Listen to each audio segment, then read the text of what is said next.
Quelle curieuse vision. Alors, ça explique tout, ça supprime tout privilège possible de l'âme sur le corps, ou inversement. Et là, en un sens, c'est la première fois que l'on peut comprendre en quoi une éthique, c'est pas du tout la même chose qu'une morale. C'est pas du tout la même chose qu'une morale, forcément, pour une raison très simple. Il y a quelque chose qui appartient fondamentalement à la morale.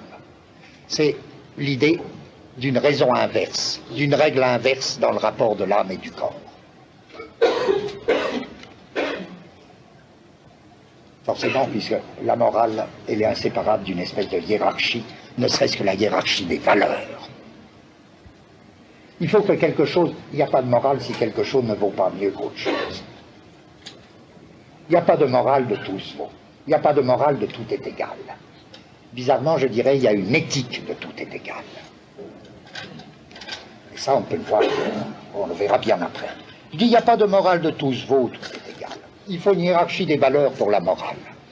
Et l'expression la plus simple de la hiérarchie des valeurs, c'est l'espèce de tension, de rapport inversement proportionnel. À savoir, si le corps agit, c'est l'âme qui pâtit. Et si l'âme agit, c'est le corps qui pâtit. L'un agit sur l'autre et l'un pâtit quand l'autre agit.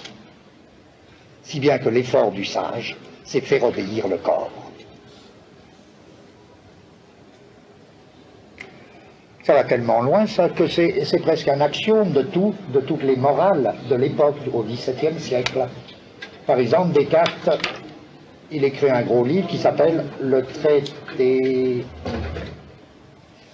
des passions. Et le traité des passions commence par l'affirmation suivante. Quand le corps agit, c'est l'âme qui a une passion, qui pâtit. Quand l'âme agit, c'est le corps qui a une passion, qui pâtit. Comprenez qu'au point où on en est Spinoza, c'est inintelligible cette proposition. Si je suis une manière d'être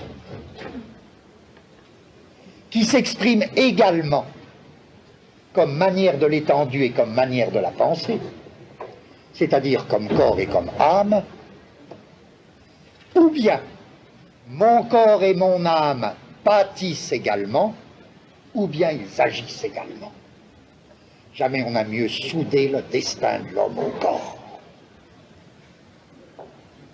Si mon corps est rapide, avec toutes les nuances de rapidité, puisque ça peut être une rapidité purement intérieure, c'est une rapidité, on l'a vu, moléculaire. C'est une vitesse moléculaire. Si mon corps est rapide, mon âme est rapide.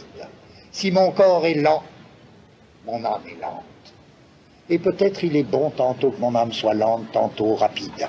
Mais en tout cas, l'un ira avec l'autre, mon âme ne sera pas rapide ou lente sans que mon corps aussi soit lent ou rapide, soit rapide ou lent.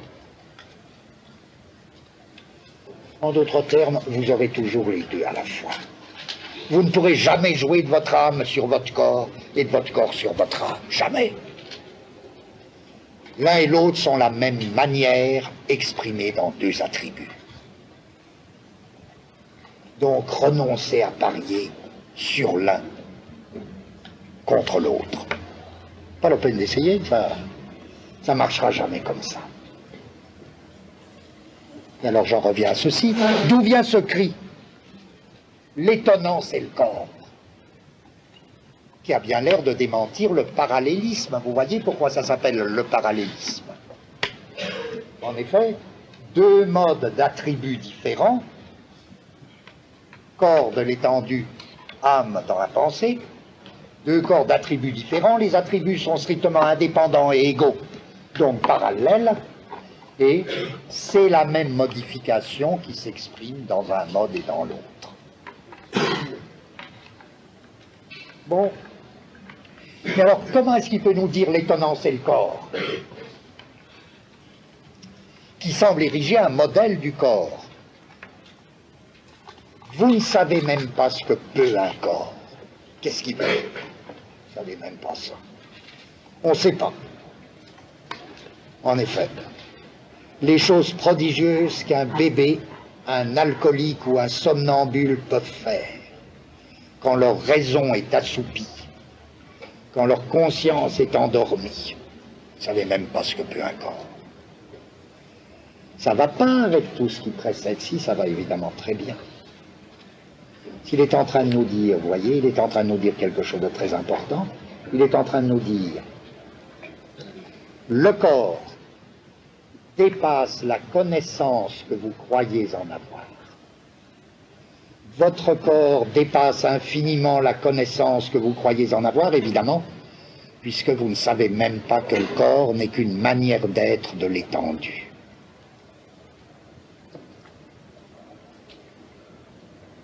Qu'à titre de manière d'être de l'étendue, il est constitué par toutes sortes de rapports de vitesse et de lenteur transformables les uns dans les autres. Et vous savez rien de tout ça, on ne sait rien de tout ça, dit-il. On peut le dire encore aujourd'hui qu'on ne sait rien de tout ça. On fait des progrès. C'est curieux, mais je suis frappé que la biologie actuelle va tellement dans un certain spinozisme, mais ça on verra plus tard. Eh ben, il dit, donc, votre corps dépasse la connaissance que vous en avez. Et de même, ça qu'il faut ajouter, et de même. Essayons, puisqu'il y a parallélisme, puisque le corps et l'âme, c'est la même chose.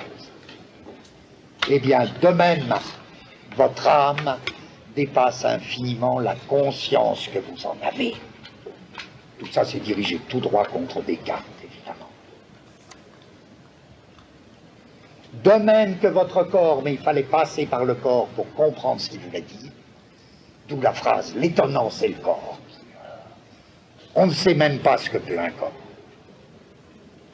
Vous voyez, ce qu'il veut dire complètement, c'est de même que votre corps dépasse la connaissance que vous en avez, votre âme et votre pensée dépassent la conscience que vous en avez. Si bien que la tâche de la philosophie comme éthique, ce sera quoi? Ce sera accéder à cette connaissance de l'âme et à cette conscience du corps. Non, zut, à cette connaissance du corps et à cette conscience de l'âme qui dépasse la connaissance dite naturelle que nous avons de notre corps et la conscience naturelle que nous avons de notre âme.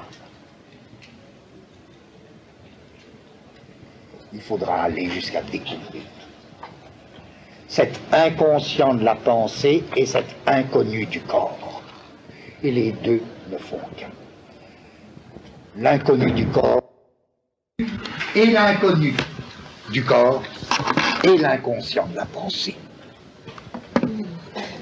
Vous êtes une manière d'être. Ça veut dire, vous êtes un ensemble de rapports de vitesse et de lenteur entre molécules pensantes.